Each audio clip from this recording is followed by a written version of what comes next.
সোমবারে সকালটা প্রায় 9টা পর্যন্ত ঘুমালাম, যেহেতু একটু ছুটি নিয়েছি। তো বিন্দাসে একদম 9টা পর্যন্ত ঘুমিয়ে উঠেছি। বাড়িতে থাকলে এভাবে শুয়ে বসেই দিনটা কেটে যায়, আর ওখানে ভোরে উঠতে হয় বলে একটু রেস্টও কম হয়। এখানে এসে ওই জন্য একটু রিল্যাক্সে সকালটা উঠি। তো যাই হোক, ঘুম থেকে উঠে নিয়ে তারপর বিছানাগুলো ঠিক করে রেডি করে নিচ্ছিলাম, বাগিয়ে নিচ্ছিলাম। এরপর ব্রাশ করব, তারপর নিচে যাব। তো ভালোই ঠান্ডা লাগছিল, আর বাইরে দেখছি প্রচুর বৃষ্টি হচ্ছে, মানে সকাল থেকে বৃষ্টি, যা ওয়েদারটা দেখে বোঝা যাচ্ছে এখনও বৃষ্টি পড়ছে।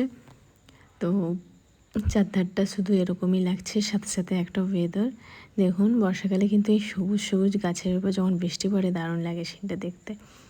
আর আকাশের অবস্থা দেখুন। তো শ্রাবণ মাসের আর কটা দিন রয়েছে, শ্রাবণ মাস শেষের দিকেই। বৃষ্টির ওয়েদারটা ঘরে থাকার জন্য ঠিকই আছে, ঘরে থাকলে বৃষ্টি পড়ুক খুবই ভালো লাগে, খাওয়া দাওয়া আর রেস্ট করা। তো যাই হোক, ব্রেকফাস্ট করে স্নান টান করে আবার লাঞ্চে চলে এসেছি। আজকে হয়েছিল রুই মাছের ঝোল, এত বড় পিস নিয়ে বসেছি। তারপর খেয়ে নিয়ে আবারও ঘুমিয়ে যাব। বাড়িতে আমার সুখের এই ব্লগটা কেমন লাগলো অবশ্যই কমেন্টসে জানাবে। দেখা হবে নেক্সট ব্লগ বা ভিডিওতে। আমি আর বাবা বসেছি খেতে। তো যাই হোক, আজকের জন্য টাটা, বাই।